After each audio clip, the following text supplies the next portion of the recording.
Shiva Shiva Shiva Shambho, Shiva Shiva Shiva Shambho. Muy bien. Entonces vamos a hacernos cargo de las preguntas y respuestas. Hoy no son tantas, somos pocos. Y luego ya nos vamos a descansar. ¿Sale?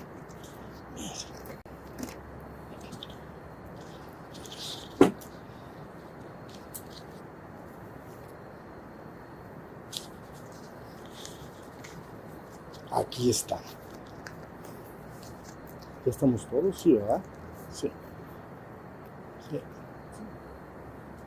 Sí. Miren, la primera pregunta dice: maestro, si logramos el primer despertar, ¿no se le teme más a la muerte? Es una pregunta. Maestro, si logramos el primer despertar, ¿no se le teme más a la muerte? ¿O la trascendencia de la dualidad, vida-muerte se logra con el segundo despertar? Bueno, la pregunta es, si se logra el primer despertar, la conciencia de ser, se pierde entonces el temor a la muerte, que es extraordinariamente común, o solo en el segundo y final despertar. Eso es lo que dice la pregunta. Entonces, mire, para entender la causa del temor de la muerte hay que ir a los niveles de realidad. Son tres básicamente: cuerpo, mente y ser. Estamos hablando de la existencia. Entonces el cuerpo necesita y tiene una programación conveniente para sobrevivir. Entonces, digamos que le gusta todo, menos morirse, porque está programado para no morir. ¿Entiende? Si no tuvieras esa programación, una especie como la nuestra, la especie humana, jamás nunca hubiera sobrevivido. Todas las especies para sobrevivir necesitan de un nivel de evolución, necesitan autoprotegerse, y eso es lo que la gente llama miedo. Es, no quiero morir, y entonces tengo que tener un instinto tan profundamente grabado que ante el momento del primer peligro de muerte, el cuerpo buscará ponerse a salvo. El clásico ejemplo puede ser pues cualquier un animal feroz que nos encontremos en el bosque, o puede ser un temblor. A veces la gente lo racionaliza un poco y dice, no pasa nada, no pasa nada, no pasa nada, no pasa nada, no pasa nada. Y sí pasó. Y entonces, pero bueno, que no pasó, sí pasó. Pero bueno, el instinto, ¿qué es? Me pongo a salvo porque hay un techo, ¿no? Y es peligroso. Entonces, primer nivel de realidad, las especies biológicas, a partir de un cierto nivel de evolución, tienen que desarrollar, para sobrevivir y propagarnos como lo hemos hecho nosotros, el llamado temor a la muerte. Ahí está. Es bueno tenerlo, no es malo, porque si volteas y ves un coche a 200 por hora que viene hacia ti y no tienes ese instinto, a lo mejor dices, ¿qué va a pasar? No va a pasar nada. Y de repente, ¡toing! ¿Ya vieron? Conviene tenerlo, es bueno tenerlo, no es malo. Bueno, segundo nivel de realidad es la mente. Pero fíjense muy bien, la mente del ser humano realmente es memoria. Es memoria que se utiliza con diversas facultades, como pensar, imaginar, recordar, sentir, ¿no? El amor. Tú ves a alguien, fíjate bien, ves a una persona enfrente de ti, sientes un amor por ella, porque a lo mejor es tu mamá. Entonces, pero tú dices, ¿por qué siento amor por esta persona y por la otra no? Porque está en mi memoria. Está en mi memoria está, pues, siempre me ha abrazado esa persona y es mi madre, pues. Entonces, fíjense bien, mente igual a memoria. Entonces, memoria es lo conocido, ¿sí o no?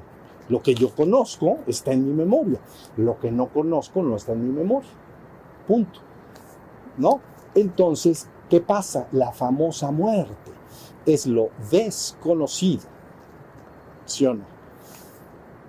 Entonces, lo desconocido a la mente y a la memoria no le gusta nada, porque dice que la vida que está en mi mente sabe que la vida o la memoria que tengo de estar vivo es esta realidad, mi cuerpo y Pues la gente que conozco, mi familia, el lugar donde vivo, ¿ya vieron? Pero lo desconocido genera demasiadas suspicacias. Entonces, cuando la mente se enfrenta a lo desconocido en este mundo, inmediatamente trata de ligarlo con algo conocido, ¿ya vieron? Para ver, ¿no? Si me expliqué, como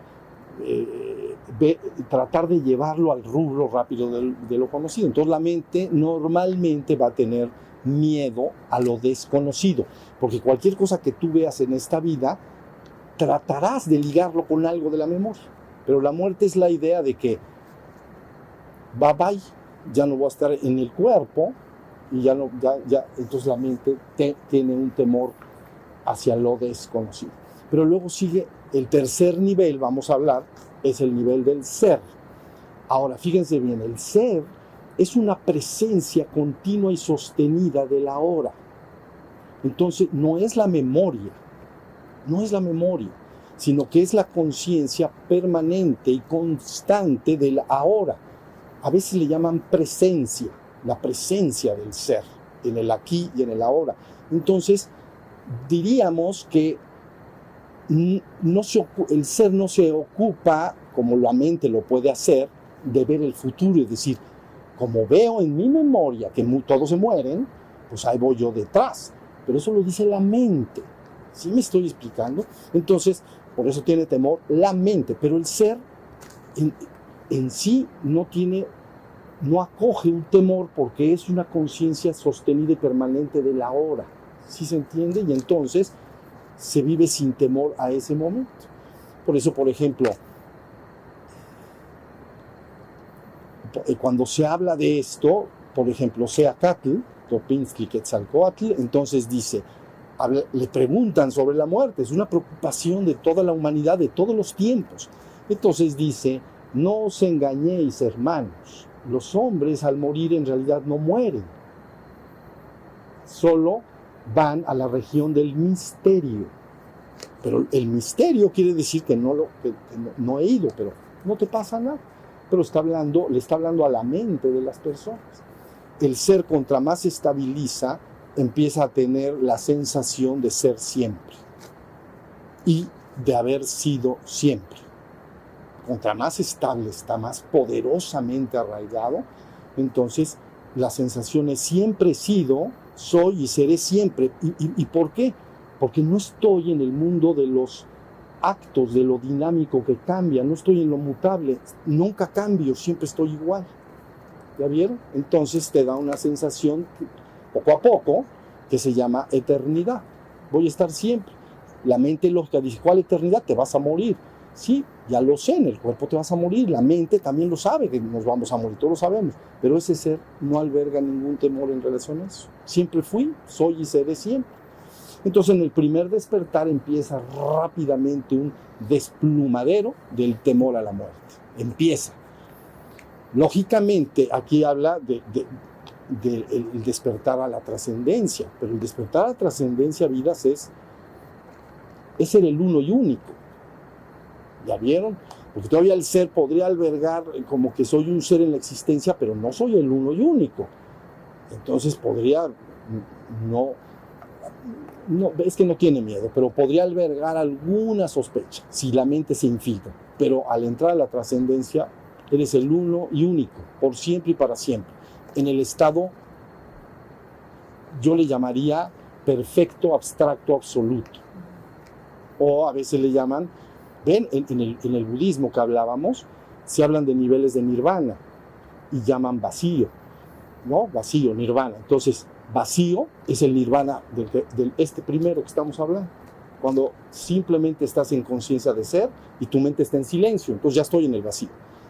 Pero ellos dicen, ahí no acaba.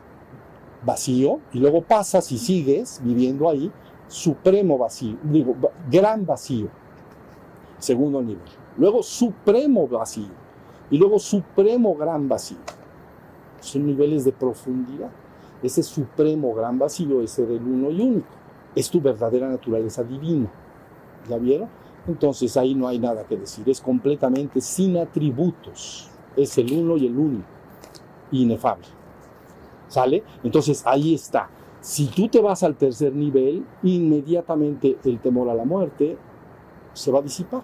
Tú sabes con tu mente que tu cuerpo va a dejar de ser, pero pues no sé cómo decirlo, pero no se siente nada, no se siente el temor. Oye, pues ya se va, ¿cómo se dice? Va a desenchufar. Bueno, pues ya que lo desenchufen de una vez, no pasa nada. Es que no pasa nada. Tienen que entender que no pasa nada. Pero eso es intransferible, lo tienes que vivir, ¿sale? Bueno, entonces esa es la primera. El temor a la muerte, importantísimo tema. Dice, cuando se está en un silencio interior absoluto, otra vez el vacío, la conciencia de ser, en donde no hay mente. Cuando se está en un silencio interior absoluto, la conciencia está aquí y ahora en armonía con todo. Es una pregunta. ¿Ya vieron? El ser está, la conciencia o ser está aquí y ahora en armonía con todo. Ok, tenemos que volver nuevamente al nivel anterior de la mente. La mente puede estar en acuerdo o desacuerdo con una realidad dada.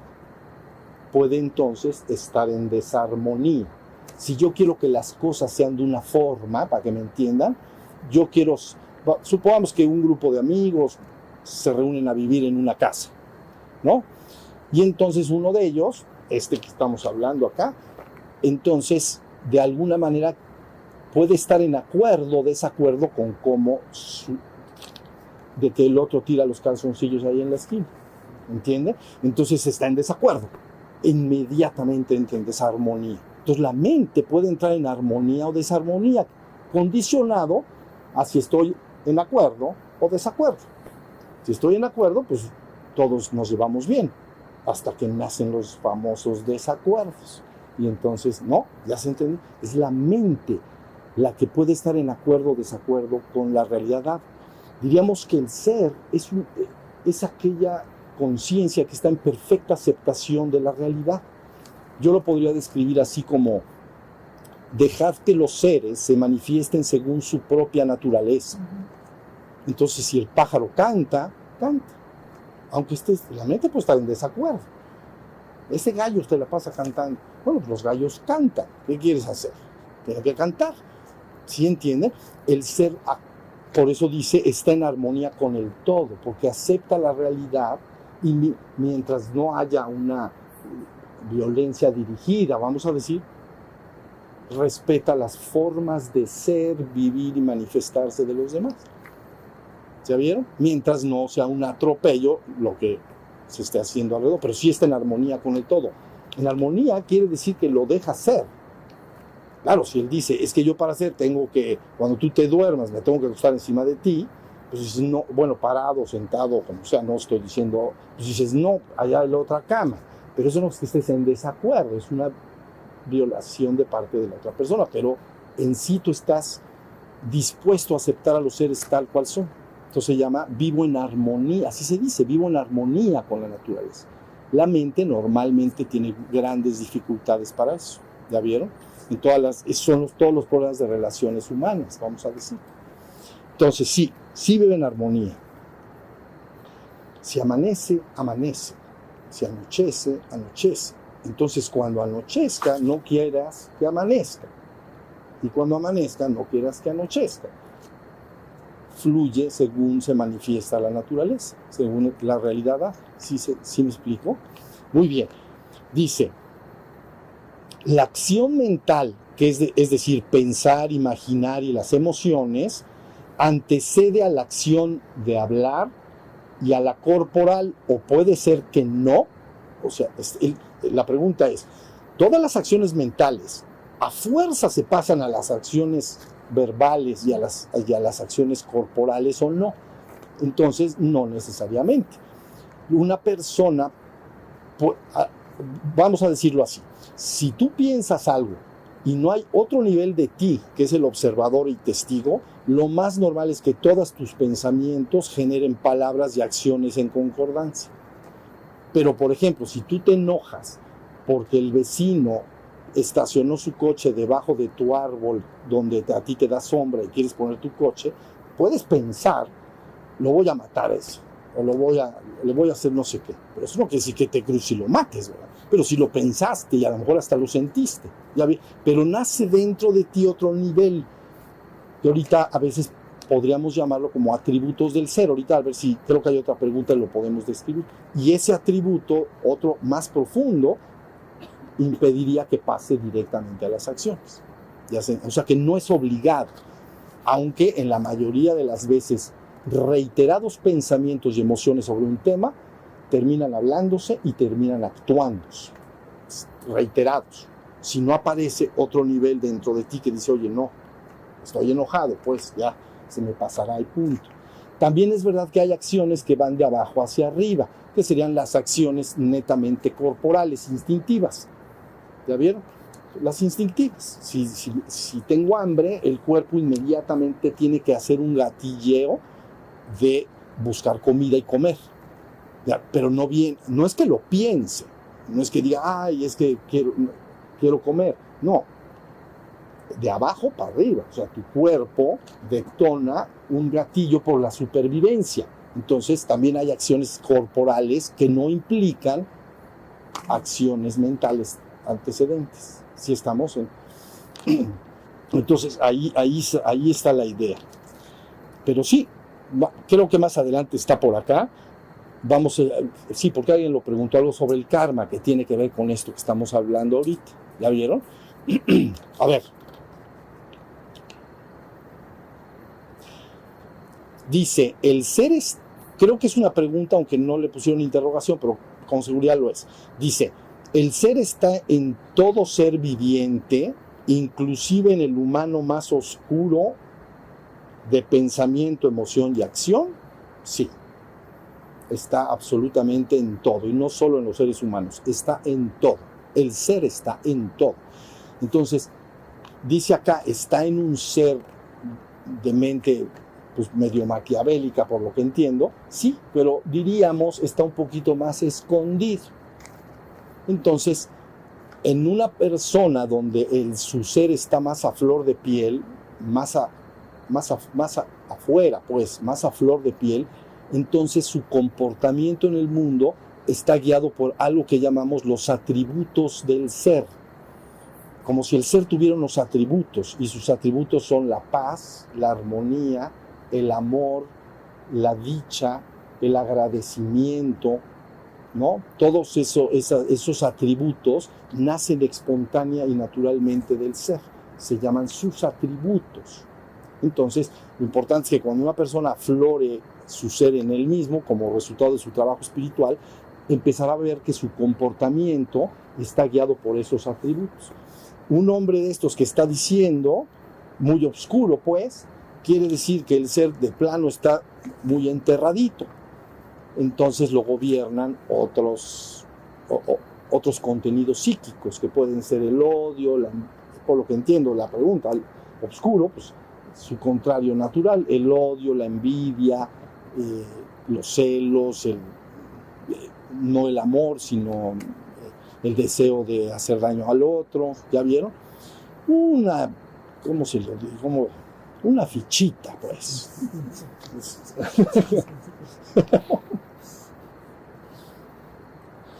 Una fichita de esas que mejor ni lo haces tu amigo. Si no, luego ya se entiende. Pero todo es un asunto de la profundidad en que está el ser, no de que si está en todo, en la piedra, está en todo. Todo es el ser. ¿Ok? Y en el hombre también. Entonces, esa es la contestación. Y lo importante es sacar lo antes posible no es hagan de cuenta que lo que se quiere es adoctrinar a las poblaciones humanas grabándoles formas de comportamiento, y cuando eso no funciona bien, porque siguen medio oscuritos, entonces empiezan las reglas o leyes de castigo. ¿Ya vieron? Pero contra más un hombre está en el ser, no necesita reglas ni necesita castigos, porque va a actuar de manera armoniosa con los demás y amorosa. ¿Ya vieron? Pero hay fichitas por ahí, entonces hay que poner reglitas. Bueno, ahí está. Entonces, dice, ¿qué es el karma? Porque mencionaba yo en la mañana que la palabra karma es literalmente la palabra acción. Y lo que quiere decir es que en la existencia no hay ninguna acción que no tenga una consecuencia. ¿Ya vieron? Si yo, cualquier cosa, si yo como algo que me hace daño y al estómago, la acción va a traer una consecuencia, y sé que me va a hacer daño, una consecuencia. Todo está ligado por causas y efectos. Entonces, la ley del karma lo que está diciendo es que todas tus acciones mentales, verbales o corporales se montan como una causa que va a generar un efecto o causa y efecto o una consecuencia y que corresponde con la causa, ¿no? Como alguna vez hemos dicho aquí en los satsangs, es muy sencillo. Si tú te paras con tu familia un día en la mañana en tu casa y deliberan, piensan, oye, ¿por qué no vamos hoy a comer a un restaurante o vamos al cine? Entonces, las causas generadas si es una persona, pues entonces está muy fácil. Si el consenso de la familia es vamos a comer a tal restaurante, la consecuencia es que tienes que estar en ese restaurante. ¿Sí se entiende? No puedes decir vamos al fútbol, a un partido de fútbol, y ni modo que aparezcas en un estadio de béisbol. Vas a decir, oye, esto está medio raro, ya habíamos quedado, pero eso lo que quiere decir es que, fíjense, quiere decir que toda la consecuencia forzosamente va a corresponder siempre con la causa, siempre. Puede haber causas veladas, eso es verdad, es decir, karma acumulado. Entonces, eso a la gente también no le gusta mucho, como que dice, y atrasito. ¿Ya vieron? Entonces, el karma hay de 3 tipos para que ya lo entendamos bien. Hay un karma que se generó ayer y que no se ha manifestado. ¿Ya vieron? Se va a manifestar mañana. Por ejemplo, si tú, hoy es sábado, me parece, domingo, sábado, viernes. Hoy es viernes. Si tú el día jueves quedaste de verte con un amigo para ir al cine el próximo miércoles, generaste las causas. Y si no interfieren otras causas kármicas, ¿ves? Se generó acá, pero no se ha manifestado hoy. Se tiene que manifestar el miércoles que viene. Entonces, del pasado al futuro. Ya se entendió. Hay otro karma que se generó en el pasado, pero se manifiesta en el ahora, no en el futuro, ahora. Por ejemplo, en algún momento del mes pasado o así, ustedes decidieron venir a este retiro. Entonces generaste las causas, pero fue en el pasado. Pero ¿cuándo se manifestó? Pues ahorita se está manifestando. ¿Ya vieron? Entonces ya tenemos del pasado al futuro, del pasado al presente. Bien, sobre eso no tienes... normalmente lo que ya construiste ahí atrás ya está, digamos que en la pelota, ¿ok? Entonces ahí viene. Pero hay el que es importante para el ser humano, bueno, todos son importantes, pero el que genera ahorita, porque sabiendo que tú controlas tu realidad con las causas que generas, ahora tú puedes generar acciones ahora que van a tener sus consecuencias en el futuro. Entonces es de ahora al futuro. Entonces ya tenemos pasado, futuro, pasado, presente, presente, futuro. ¿Sí se entendió? Pero luego dicen, por ejemplo, en la filosofía budista, dicen, pero es que como generaste causas que se relacionan con este mundo, tienes que regresar a este mundo a degustar las consecuencias, o sea, causa y efecto, el efecto. ¿Sí se entiende? Si todos mis deseos, anhelos, pensamientos son por cosas de este mundo y de repente te pasa lo que dijeron acá, que se muere la persona, en el sistema budista dicen, ¿qué crees? Es que esta ley implica que todavía no se generaron los efectos. Entonces le llaman ciclo de renacimientos continuos. ¿Ya vieron? Entonces quedé atado al ciclo de los renacimientos continuos porque mis deseos fueron exclusivamente por cosas y asuntos del mundo. Y no se agotaron todas. Como tú dices, yo quiero ser el más millonario de todos. Quiero tener muchísimo dinero y quiero viajar. Y vamos a suponer que no te da tiempo. Y entonces, pero ya generaste sabes lo que has generado y eres un ser creador. Eso sí es verdad. Eres un ser creador de realidades, entonces se queda guardadito. Lo que tú has creado, nada de borrón y cuenta nueva. Ya ni modo. Pero hay buena noticia. Lo que yo genere ahora me puede llevar a donde yo quiera. Entonces Buda, se sabe que en la existencia el ser humano no puede dejar de hacer actos. Ya lo hemos estado viendo. Tienes que hacer actos. Entonces Buda distingue dos tipos de actos. Uno de estos actos le llama karma, porque solo se relaciona con cosas y asuntos del mundo. Y eso es lo que le llaman karma. Pero otros actos les llama dharma.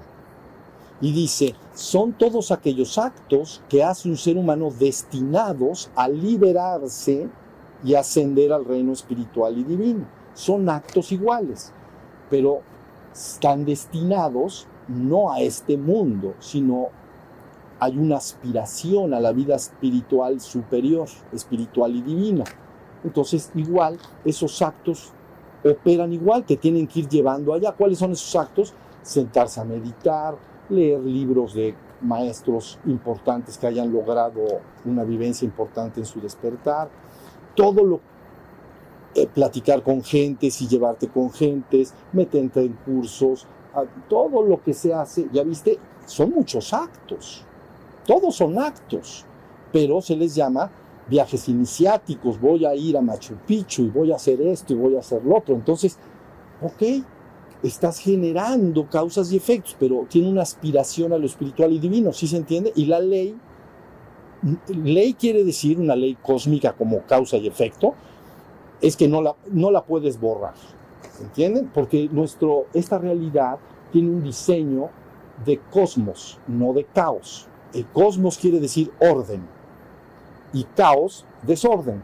Entonces, si yo dijera, voy a ver un partido de fútbol y aparezco en una cancha de béisbol, digo, esto es un caos, porque esto no funciona, pero es un cosmos, sí corresponde causa y efecto.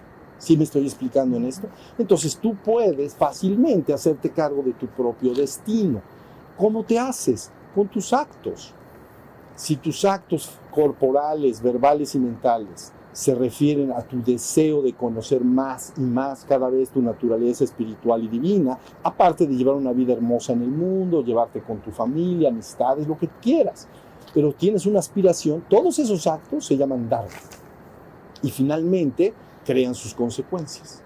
¿Ya vieron? Entonces la persona se encuentra al maestro que necesita, en el momento que lo necesita, y lo puede despertar.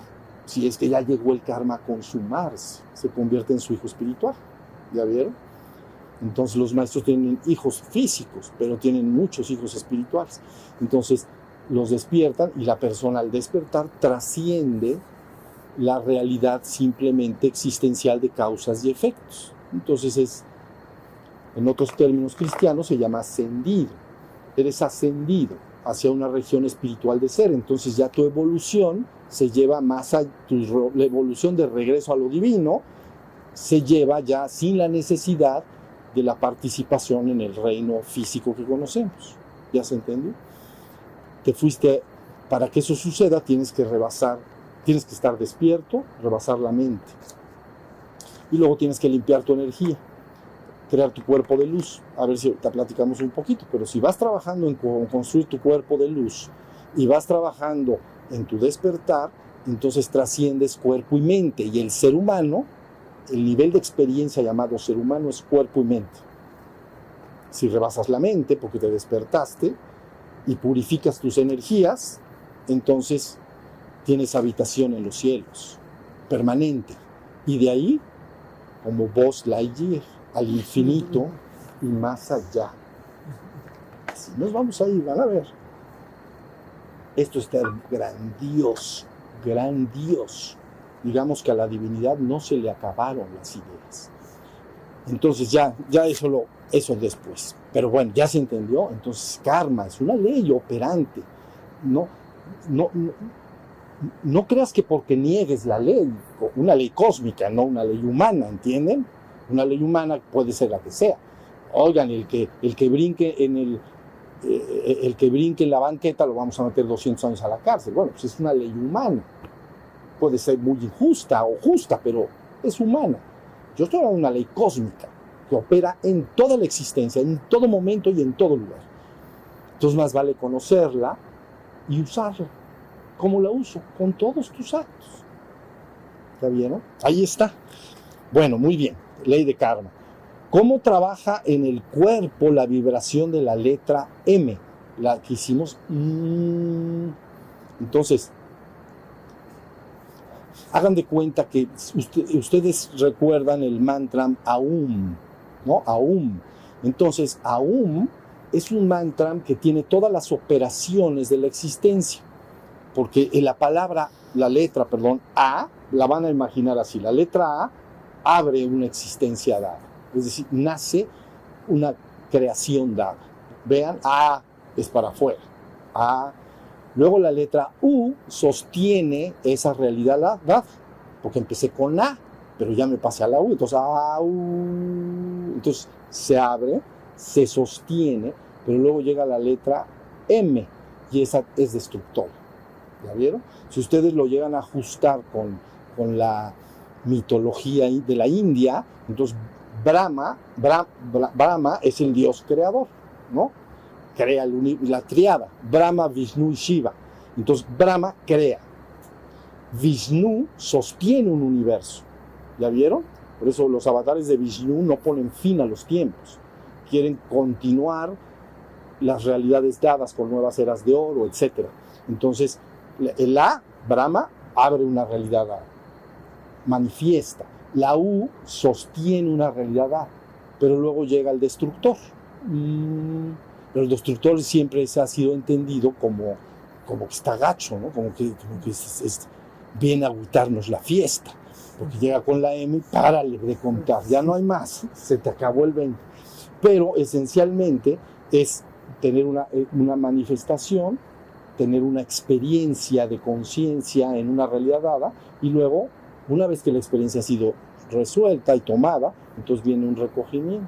Bien, entonces la M, por eso yo me voy al grano, ¿para qué la U? Mejor la M, nada más. Y se acabó. Entonces, nos vamos a cansar con tantos AUMs. Entonces, pura M. A mí me gusta la M. Entonces, sí, qué bárbaro. Entonces, la M va a destruir, pero tú dices, ¿qué va a destruir? Bueno, transitoriamente, cuando se le repite, destruye tus contenidos mentales. Entonces, si tú estás en meditación y tienes, digamos, pensamientos, ¿no? Estás pensando y no puedes detenerlos, repites la M un par de minutos, 2, 3 minutos. Entonces, cuando silencias la M y observas al interno, no hay nada. No hay ni un pensamiento. Por eso yo les pedí que alzaran la mano y creo que la alzaron todos. Porque sí se puede experimentar fácilmente ese silencio interior después de la letra M. Entonces uno entiende en vivencia, no hay nada, no hay pensamientos ahí. Aunque sea un momentito, luego se vuelve a activar, ¿me entiendes? Vuelvo a pensar y ya. Entonces ese es el efecto que produce. Es un destructor de los contenidos de la mente. Entonces si ustedes tienen algún día meditan o tienen preocupaciones y todo, hay dos formas de afrontar eso. Uno, acuérdense bien, a algunas personas se les dificulta, pero una vez logrado es buenísimo. Si hay demasiada actividad mental y quiero deshacerme de ello, ¿no? Entonces veo al piso o a 1 metro de distancia una pared o lo que sea y dejo que los pensamientos corran, pero yo no me voy con ellos, tengo que quedar como observador. ¿Ves? Yo soy el testigo, yo soy el observador, no partícipe. Yo tengo que ver que esos pensamientos se desaten y empiecen a fluir. Ese es el verdadero sentido de la palabra purgación, limpiar la mente. Las personas lo limpian de otras maneras. Pueden ir con un especialista como, por ejemplo, un psicólogo, o pueden ir con, ¿cómo se llama? Luego hacen confesiones, ya vieron, en la parte religiosa, o en las comunidades antiguas las personas se juntaban y en grupo confesaban lo que hayan hecho, pero porque tú cargas tus culpas como una cruz a la espalda. ¿Ya vieron? Ya les dije acá, es como si se sientan y entonces empiezan a cada quien va diciendo lo que carga. Entonces uno puede decir, oye Juan, ¿te acuerdas del burro que tenías? Yo me lo llevé. Entonces, ¿ya vieron? Lo cargo, pero lo saco y ya lo descargué. ¿Ya se entendió? Entonces eso se llama purgar la mente. Es difícil al principio porque la persona quiere purgar la mente y no está desligada de la mente. Entonces, como que no se desata. ¿Ya vieron? Pero hay un momento en que si tú insistes en permanecer como testigo, empieza a salir eso. Puede salir en forma de pensamientos, emociones, llanto, tristeza. El llanto lo conocemos bien, ahí sí las personas lo pueden separar bien, pueden dejar que eso aparezca. Yo me quedo como observador, ¿ya vieron? Soy testigo del llanto y del dolor que siento, pero lo tenía yo adentro. Entonces lo quiero purgar, me quiero deshacer de ello. ¿Ya vieron? Entonces purgar la mente es muy importante. Entonces el verdadero sentido de purgación es ese. Lógico, en el sentido religioso así más sencillo, es si quieres ir al cielo pasas por el purgatorio. ¿Ya vieron? Porque todo aquello que es dentro de mí no me gusta, me lastima, me pesa, es un cargo de conciencia, tengo que deshacerme de ello para estar ya en un reino de paz absoluta, vamos a decir. Entonces tienes que pasar por el purgatorio para pasar al cielo. Entonces, bueno, primera es la purgación. Y luego, de vez en cuando, para que amarre, ¿me entienden? Le metemos la M. Entonces van a ver que rapidito, entre purgación y la M, se va a quedar en silencio.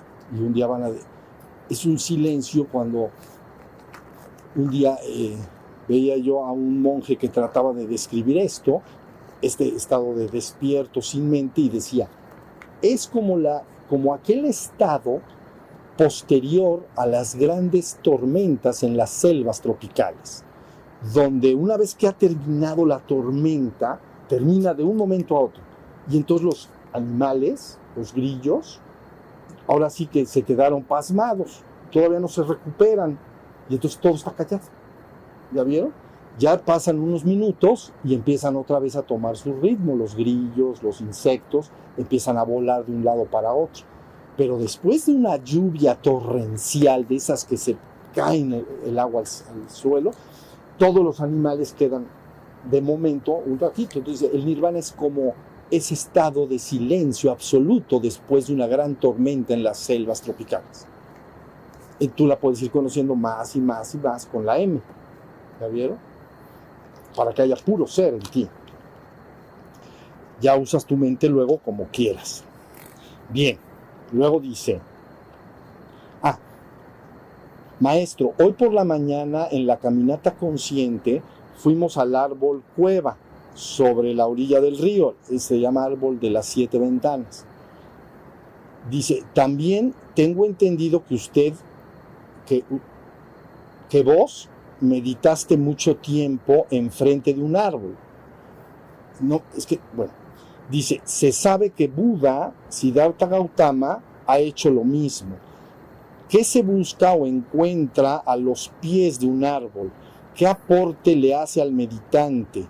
¿Uno buscaría fusionarse con él acaso? ¿Con el árbol y con todo? Bueno, empezando, no medité enfrente al árbol, me metí en ese árbol, pero hace mucho tiempo para lo que está pasando ahorita. En el año 2000 se me pidió que viniera yo a sentarme a este lugar, ¿ya vieron? Que viniera y que tenía que venir y entonces vi, y entonces medité en 2 lugares, uno dentro de ese árbol de las 7 ventanas, y otro lo que posteriormente pusieron como le llamaron la cueva de Shiva, que está por el lado de allá. No sé si la conozcan, pero la podrían conocer. Antes, cuando esto donde estamos sentados era un panal, estas cajas, era una, ¿cómo se le llama? Panales de abejas, pues. Era un pequeño valle, no tenía nada, ¿no? Luego allá estaban los árboles, en fin, no había nada. Entonces, en el año 2000 se me pidió que me viniera a sentar, y eso fue lo que hice. Pero me senté dentro de ese árbol. Y luego, la cueva de allá, que si ustedes la conocen, antes no estaba así. Antes era una subidita y había una cueva ahí adentro, porque era una subida de tierra, pues, y adentro estaba. Entonces estuve en esa cueva, haciendo cositas de meditación, para preparar todo, ¿ven? Pero bueno, eso, la preparación del lugar. Ahora, que este asunto de los árboles debe ser entendido como aquel ser que está bien enraizado en la Shakti, en la tierra, y sin embargo también tiende hacia los cielos. ¿Sí es una conciencia muy presente en los cielos? Entonces, cuando alguien quiere hacer una labor en el mundo bien hecha, si nada más se enchufa al cielo, entonces técnicamente pues se va. ¿Ya vieron? Un ejemplo claro era Ramana. Ustedes lo conocen ahora, ¿no? ¿Quién soy yo?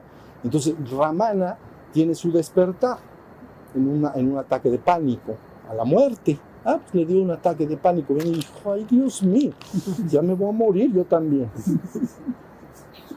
Así hizo Ramana, 17 años. Entonces, en ese ataque de pánico vino toda una toma de conciencia. Y esa toma de conciencia lo recogió hasta prácticamente el absoluto, porque dijo, bueno, el cuerpo se va a morir y pues ya ni modo, no pasa nada. Y la mente, si se desaparece, pues no pasa nada, y no pasa nada, no pasa nada. Y entonces logró un acelerado despertar por un ataque de pánico literal a los 17 años. Entonces, como no sabía qué hacer, andaba de aquí para allá como vagabundo. Allá se acostumbran y se sientan allá afuera de las iglesias, ¿no? Y entonces pidió en el sótano de una iglesia de Shiva que le dejaran estar ahí abajo, pues, en el sótano. Pero se empezó a meter más y más y más. ¿Ya vieron? Se iba al cielo, pues, para que entiendan lo del árbol. Se estaba yendo al cielo. Y entonces los monjes no lo dejaban ir. Entonces lo paleaban todos los días. Algo así como, vas para abajo. Nada de que te vas. Entonces le paleaban para que despertara. Y luego, pues, cucharita, come y no te vayas. Y entonces finalmente ya no murió, pues, se estaba yendo. Si esa entidad quedó muy enchufada en el absoluto en un momento dado, si nada lo enraiza a la tierra, entonces técnicamente se va, deja de comer, se queda así, se va. ¿Ya vieron? Entonces, no lo dejaron ir, lo paleaban o golpeaban suavemente, pero dolía tantito, seguro. Si no hacía caso. Entonces, ya lo traían mareado al pobre. Apenas lo soltaban, ya se está yendo otra vez. Tráelo para acá, que no se nos vaya, porque nos tiene algo que platicar seguro. Bueno, y entonces ya no se fue, pero ya le dejaron las nalgas, ¿me entienden? Dije, yo ya me voy, hijos de la... Y entonces salió, fue como les digo, salió y se fue a una montaña, que es famosa ya, ¿no? De Shiva también. Y entonces en esa montaña van muchos meditantes, han vivido muchos santos importantes, místicos importantes. Entonces ahí fue a dar, pues, y se metió en una cuevita. Todo esto para explicar lo del árbol. Entonces llega y se mete en la cuevita como diciendo, ya, aquí nadie palea, yo aquí ya me quedo. ¿La vieron? Pero ¿dónde está su instinto de supervivencia? ¿Qué creía que le iban a llevar ahí sus tacos? Nada, pero dice, yo me voy a la cueva. Ahí está. Entonces fue detectado, como siempre, y una vez que fue detectado, fueron a verlo poco a poco, pero no quería hablar con nadie. ¿Ve? No quería, estaba en el cielo, estaba en la trascendencia, o muy cerca de la trascendencia, o al estado posible que él pudiera. Entonces, estando en este estado, no contestaba preguntas, no hablaba, nada, hasta que dos alumnos, bueno, después sus discípulos, pues, pero en ese momento le dijeron, bueno, si no quieres contestar, eres un necio, entonces por lo menos dinos sí o no. ¿Estás dispuesto a decir sí o no? Y dijo, sí. Y entonces ahí estuvo todo resuelto. Porque entonces ellos empezaron a preguntar. A ver, el estado en el que vives, ¿sí o no? Es como clave Morse, ¿me entiendes? Digo, no, ¿cómo se llama? Binario. Entonces, sí, no, sí, no, sí, no. Y derivado de todos esos sí nos, se generaron dos libros pequeños, ¿no? Uno de ellos, Autoindagación se llaman, o Quién soy yo, o algo así, ¿no? Entonces, ese fue su trabajo. Pero ya después de eso, le chocó también que ya, sí, no, ya. Y entonces se volvió a ir y ya se fue a una granja por ahí y luego pues lo seguí y ya los volvieron a seguir. Pero ya la enseñanza estaba dada, ¿entienden? Bueno, entonces quiero decir que estaba muy en el cielo. Entonces, si vas a hacer una obra poderosa en la tierra, poderosa, conviene que estés también bien enraizado en la tierra. ¿Ya vieron? Entonces, en mi caso particular, las mujeres lograron ese enraizamiento en mí. Porque cuando me dijeron que hablara, fueron 3 mujeres las que me pidieron que hablara y empecé a hablar, y en el principio llegaron muchas mujeres. El 95% de las mujeres y pocos hombres. Ahorita ustedes son 12 y suman 5 hombres y 7 mujeres. Pero en aquel entonces había 1 o 2 pelados por ahí que llegaban, puras mujeres. Esto es importante lo que estoy diciendo. Sí. Y entonces en el intercambio de comunicación y todo, digamos que me conectaron más con el corazón. ¿Ya vieron? Me hicieron ver el sufrimiento del mundo. Y ya. Y desde entonces, pues aquí me tienen.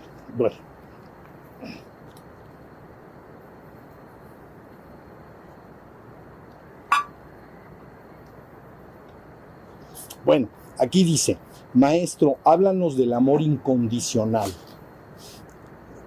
¿Cuáles son sus cualidades? ¿Cómo surge? De su fuerza o magia, lo que pueda contar. Entonces, miren, este tema del amor es importantísimo. Les voy a decir algo. Aquí está diciendo amor incondicional. Entonces, los seres humanos rara vez pueden alcanzar el amor incondicional. Siempre el amor, humanamente hablando, es condicionado. ¿Entiendes?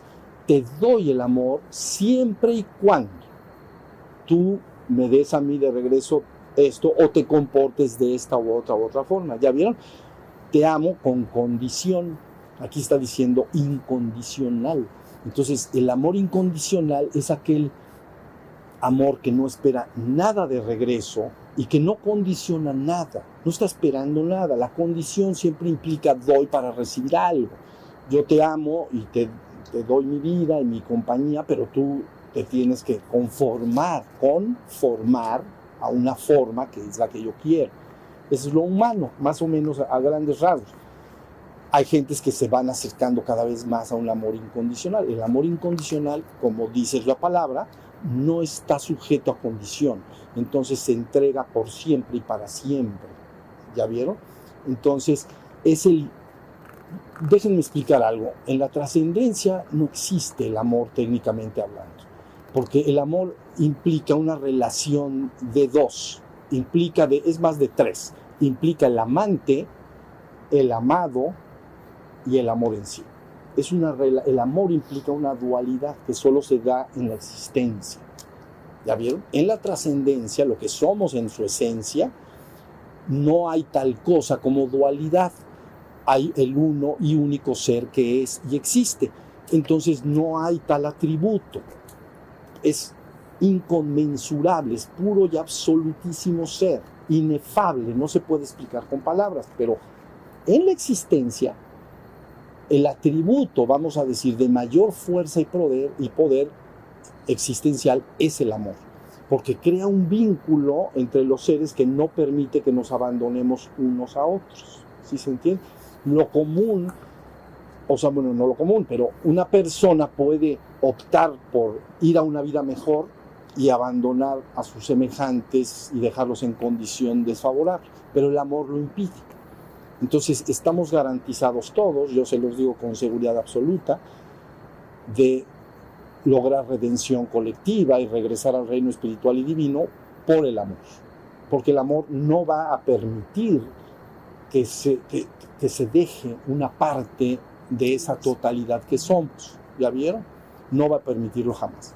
Entonces, es un vínculo en la existencia de poder fuertísimo.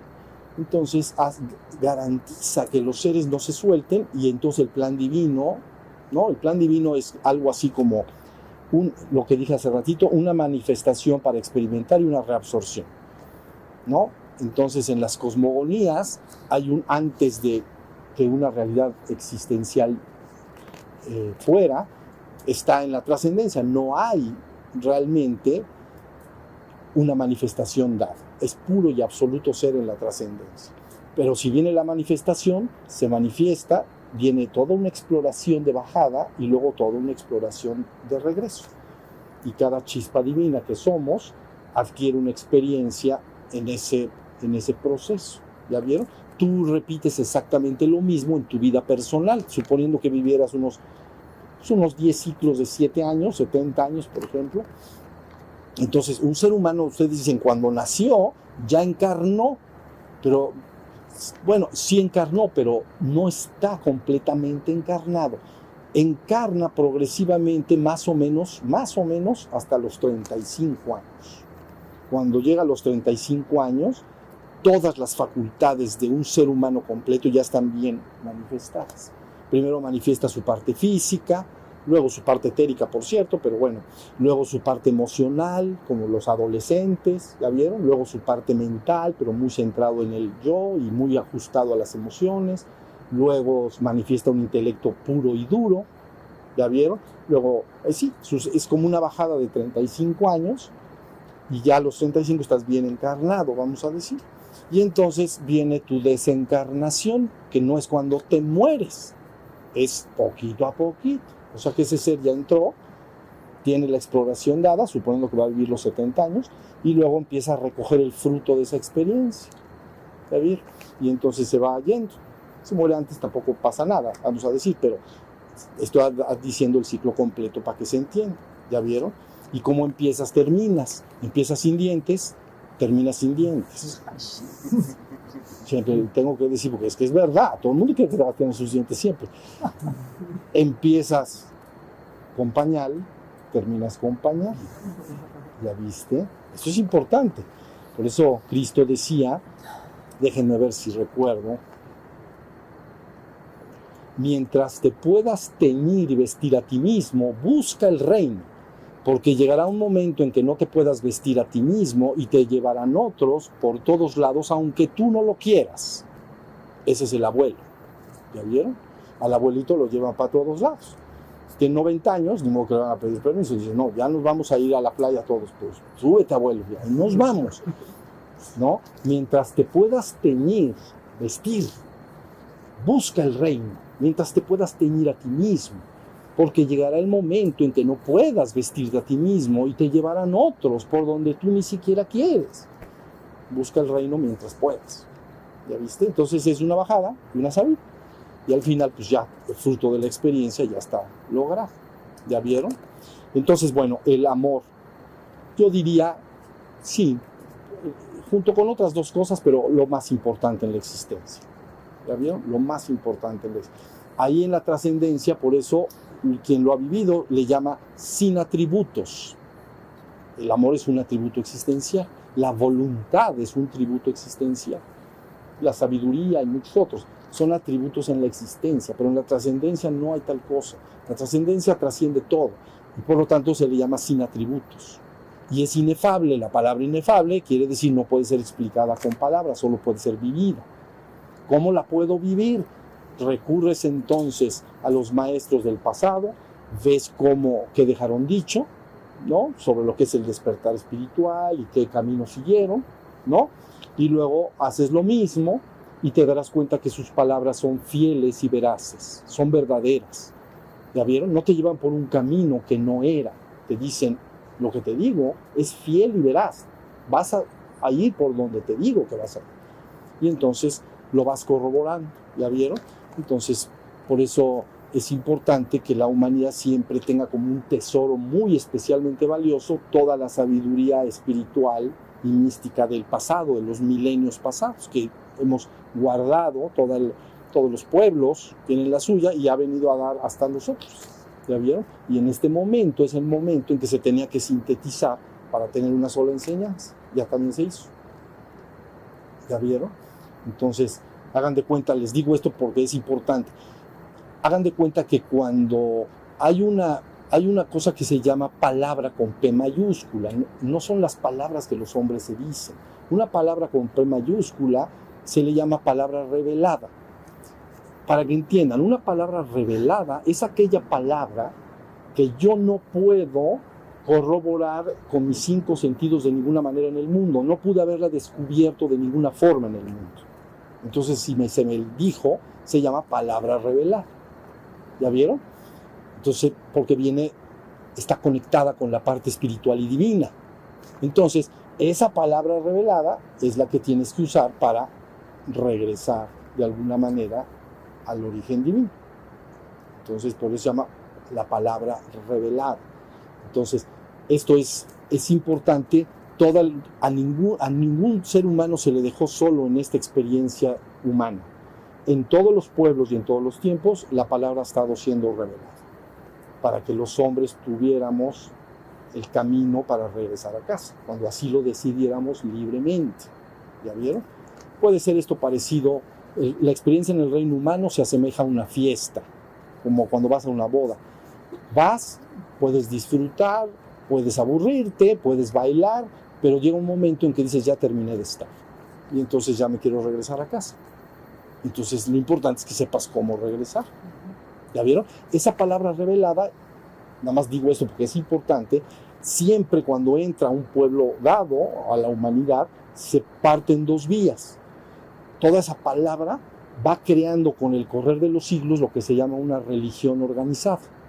Esa religión organizada está basada en sistemas de creencias, más o menos de lo que dijo esa palabra, sistemas de creencias, ritos y ceremonias. Se crea una religión organizada, ¿ya vieron?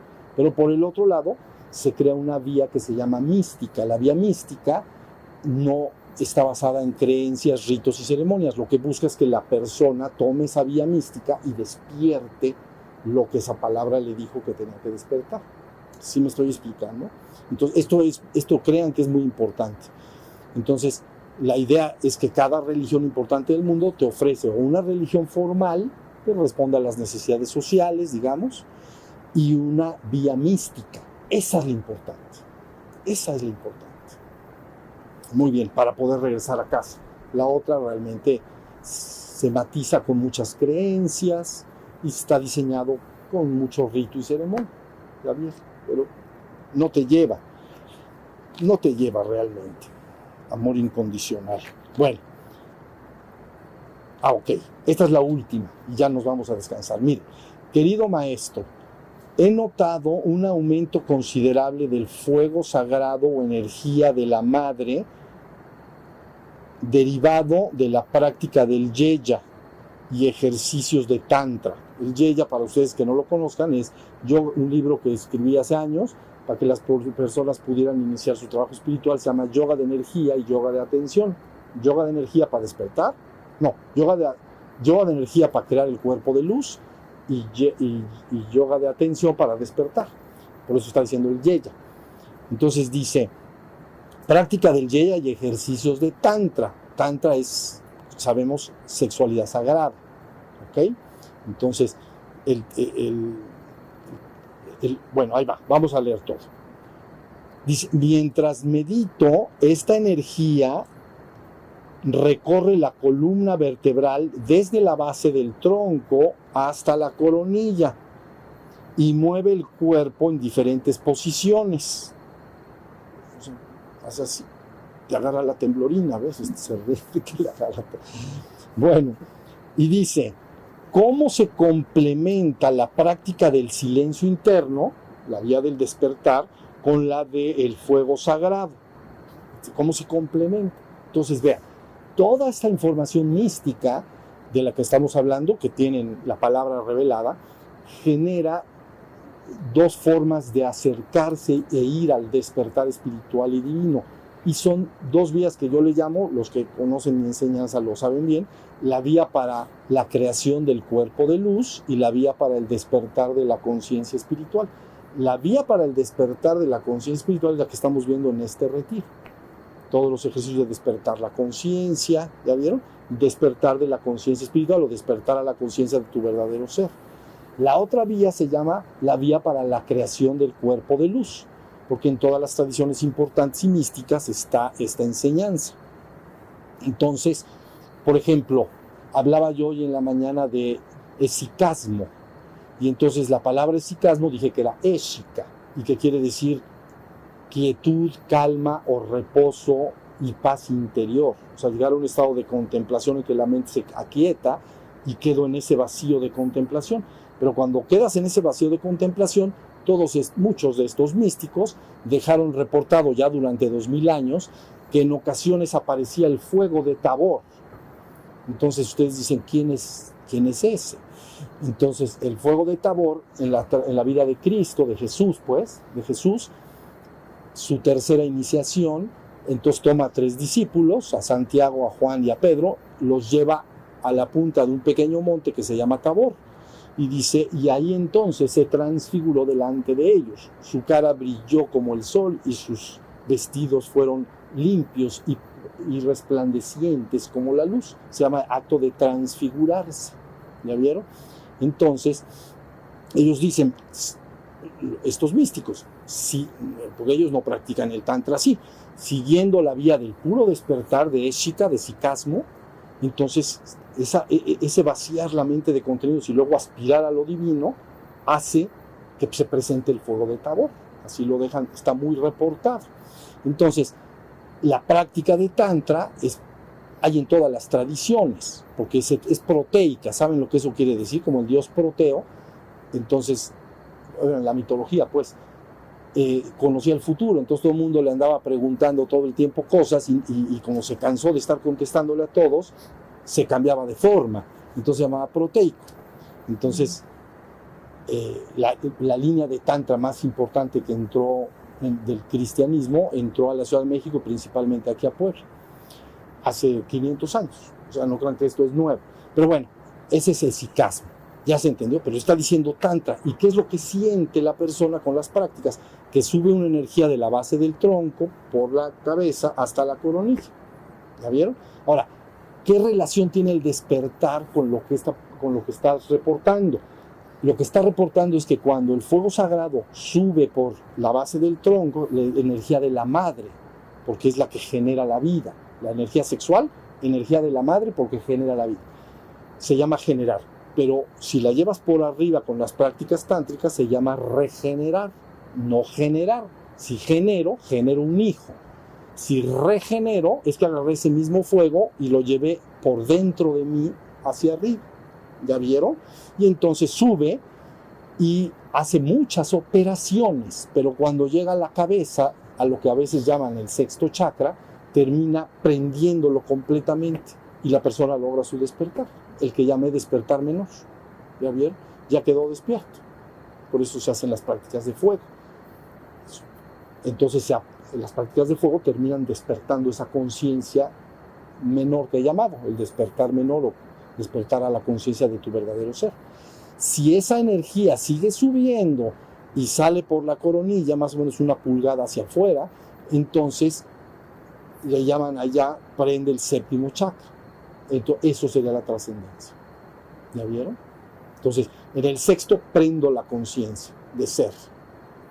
Y luego, si sube más y sale por la coronilla, entonces, ¡pum!, viene la vivencia de la trascendencia. Entonces, ¿qué tiene que ver? Eso. Que por un lado yo estoy tratando de despertar la conciencia con prácticas como las que estamos viendo en este retiro, pero hay muchas prácticas, se llaman prácticas de fuego, Agni Yoga, prácticas de fuego para ayudar a que el proceso avance. ¿Ya vieron? Entonces, y en todas las tradiciones es básicamente lo mismo. Si ese fuego sale por arriba y afuera de la cabeza, le pueden llamar en una tradición 7º chakra o 1000 pétalos, y en otra le pueden llamar lengua de Pentecostés, y en otra le pueden decir cualquier otro nombre. ¿Ya vieron? Y entonces eso es lo que sucede. Entonces, esta persona con seguridad, si sigue haciendo sus prácticas, va exactamente en el camino que estamos diciendo. No, nada más es seguir. Se llama crear el cuerpo de luz, porque cuando la energía de la madre sube, activa todo el sistema nervioso, pero principalmente el sistema energético, irradia una energía. Y ese es lo que técnicamente se llama cuerpo de luz. ¿Ya vieron?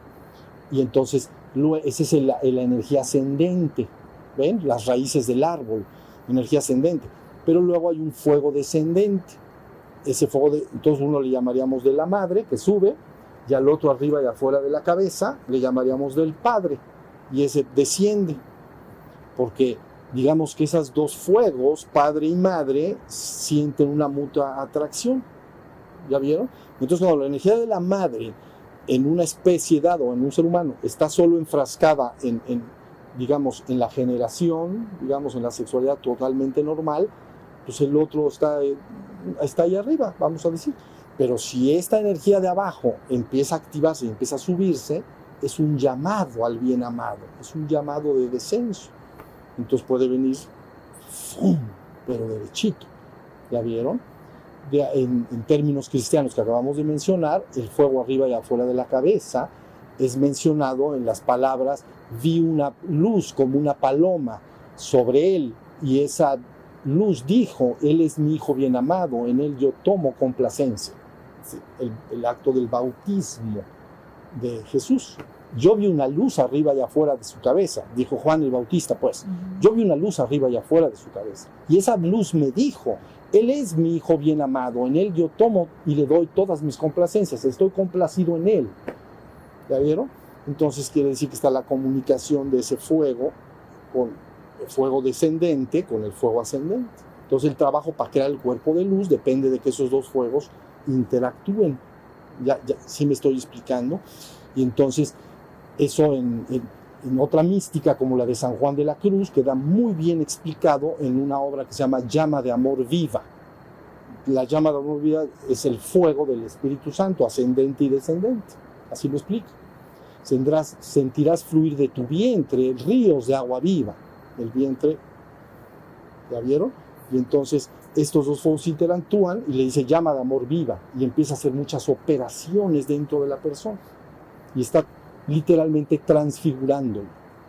¿Entiende? La palabra transfigurar lo puedes entender muy bien como el acto de pasar el hielo. Si le metes calor, el hielo lo pasas a agua. ¿Ya viste? Pero si le sigues metiendo calor, lo pasas a vapor de agua. Gaseoso, pues. Algo parecido. Entonces, esos fuegos están buscando transfigurar la carne. Si logran hacer una operación completa, total y absoluta, habría una desaparición literal del cuerpo físico. Ha sido transfigurado en luz, levantado. ¿Ya vieron? En la escritura está representado en Elías, en Enoc anteriormente, pero luego en Elías, y luego está representado en la vida de Jesús. Estoy hablando en términos porque hablaba yo del esicasmo, ¿sí se entiende? Pero en todas las tradiciones está idénticamente igual. Entonces, digamos que estamos hablando de fuegos cósmicos y se tienen que tomar con consideración, amor y respeto, y irlos activando poco a poquito, porque si no, es poco a poquito para que venga el proceso y vaya construyéndose ese cuerpo de luz. ¿Sí estamos? Entonces, por eso en esta palabra que estoy hablando dicen no temáis hermanos, porque si perdemos morada en la tierra, aún tenemos morada en los cielos.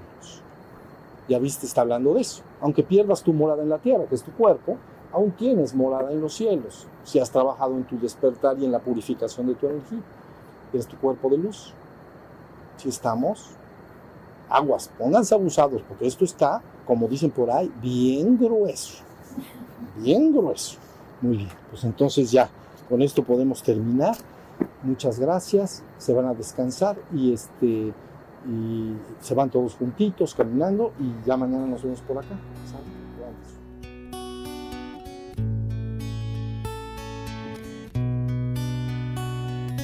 Shiva, Shiva, Shiva, Shambho. Shiva, Shiva, Shiva, Shambho.